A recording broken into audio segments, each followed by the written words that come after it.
오늘도 이 새벽에 하나님을 예배하기 위해 나오신 성도님들을 환영하고 축복합니다. 오늘 하나님이 우리에게 주시는 말씀은 민수기 26장 1절에서 51절까지의 말씀인데 본문이 길어서 1절부터 4절까지만 봉독하겠습니다.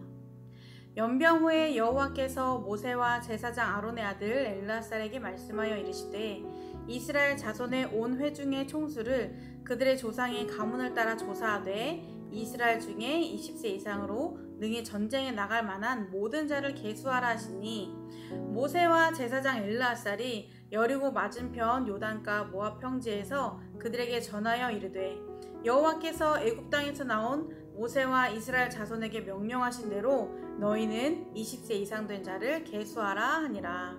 아멘.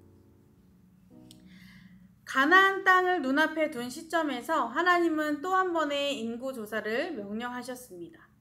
첫 번째 인구조사는 출애굽한 후에 광야 여정을 시작할 때 이루어졌습니다. 이는 광야 생활과 전쟁을 앞두고 진행된 인구조사였고 두 번째인 이번 인구조사는 길고 길었던 광야의 여정을 마무리하면서 하나님이 약속하신 땅인 가나안을 들어가기 전 그 땅을 정복하고 또 효과적으로 분배하기 위한 인구조사였습니다. 비슷한 목적의 인구조사였지만 한 가지 확실하게 다른 점이 있습니다. 첫 번째 인구조사는 9세대가 주된 인구조사였고 두 번째는 완전히 달라진 새로운 세대로 이루어진 인구조사였습니다. 드디어 하나님이 약속하신 언약의 성취를 눈앞에 두고 소망으로 가득 찬 인구조사였습니다.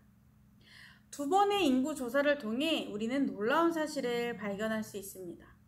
바로 첫 번째 인구조사와 두 번째 인구조사의 수치입니다.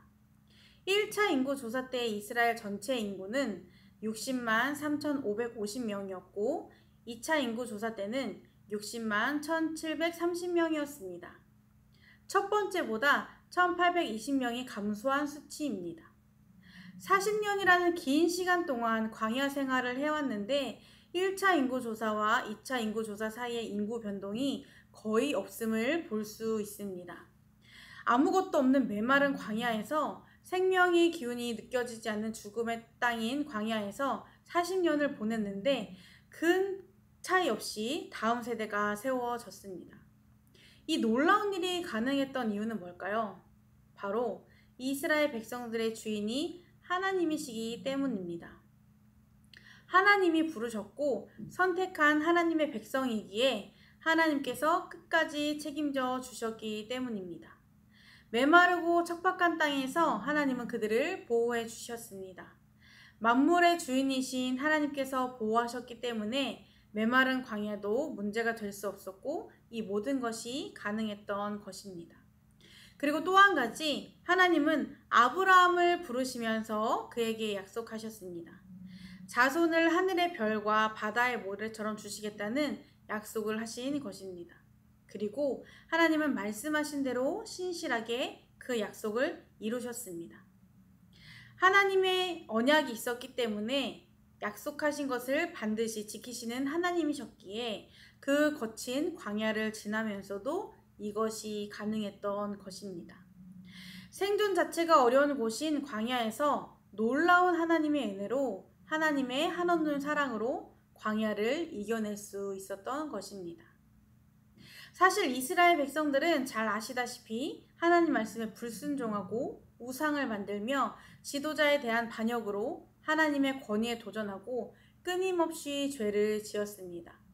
그 때문에 그들을 향한 하나님의 심판도 있었습니다. 너무나 아끼고 사랑하는 백성들이었지만 그들이 지은 죄 앞에서는 거침없이 심판하셨습니다.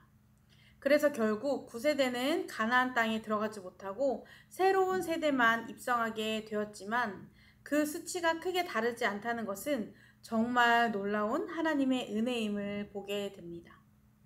그리고 약속하신 것은 반드시 이루시는 하나님임을 볼 수 있습니다. 하나님은 어떻게 해서든지 이스라엘 백성을 지키셨고 보호하셨고 약속의 땅으로 인도하셨습니다. 이스라엘 백성들은 이런 하나님의 사랑과 은혜가 없었다면, 그들을 향한 하나님의 도우심이 없었다면 약속의 땅에 들어가지도 못한 채 광야에서 그 삶을 마감했을 것입니다. 하나님은 아브라함을 통해 언약을 세우셨고 또 하나님의 방법대로 그 언약을 이루셨습니다. 그들의 부르짖음에 응답하셔서 애굽을 탈출하게 하셨고 길을 가로막고 있던 홍해를 건너게 하시며 만나와 메추라기로 때에 따라 먹이셨습니다. 광야에서 그 자손들이 끊이지 않게 하셨습니다. 그리고 마침내 약속의 땅을 바라보게 하셨고 들어가게 하셨습니다. 이것은 이스라엘을 향한 하나님의 절대적인 사랑이 없었다면 불가능한 일이었습니다. 이런 하나님께서 우리 삶에 찾아와 주셨고 광야에서 헤매는 우리를 하나님의 백성으로 삼아 주셨습니다. 이스라엘 백성들에게 베푸셨던 은혜와 사랑을 우리에게도 똑같이 베풀어 주시고 계십니다. 그리고 각자에게 약속하신 말씀들을 이루셨고 또 이루시기 위해 가장 좋은 때를 기다리고 계십니다. 하나님은 측량할 수 없는 사랑으로 우리를 사랑해 주시고 지키시고 인도해 주시는 분이십니다.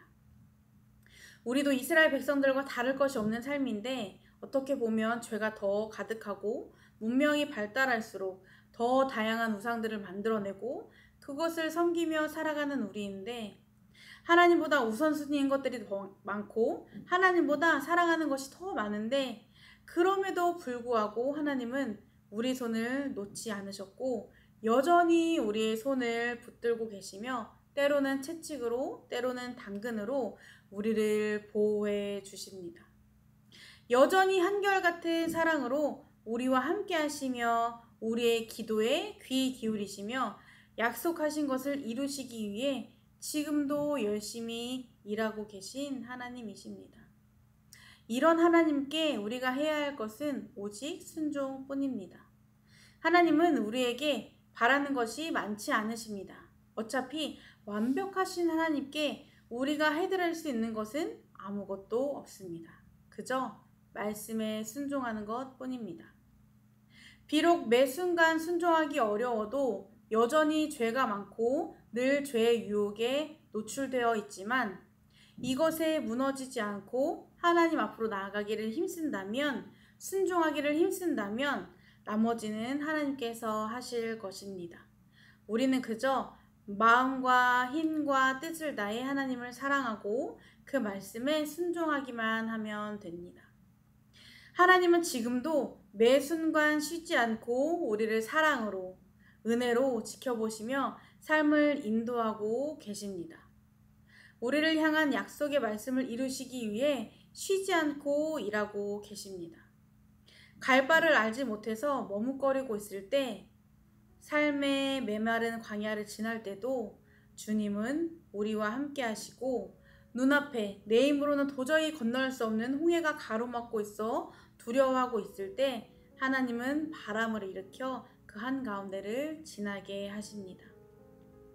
그리고 우리가 가야 할 길로 한 걸음 한 걸음 인도해 주십니다. 그리고 마침내 우리가 소망하고 바라보는 그곳에 들어가게 하실 것입니다. 이런 신실하신 하나님, 결코 시들지 않는 사랑으로 우리와 함께 하시고 언제나 앞서 인도하시는 주님께 순종함으로 나아가는 성도님들의 삶이 되시기를 주님의 이름으로 축복합니다. 기도하시겠습니다. 언제나 변함없이 신실하신 주님, 오늘도 그 신실하신 주님을 의지하며 나아갑니다. 메마른 광야에서 이스라엘 백성들을 지키시고 이끄신 것처럼 오늘 우리의 삶을 지켜주시고 갈 길을 인도하여 주시옵소서. 내 뜻대로 하고 싶은 마음 다 내려놓고 가장 좋은 길로 인도하실 주님께 순종하며 나아가는 오늘이 되게 하여 주옵소서. 예수님의 이름으로 기도드립니다. 아멘. 이 시간 두 가지 기도 제목을 놓고 함께 기도하시겠습니다.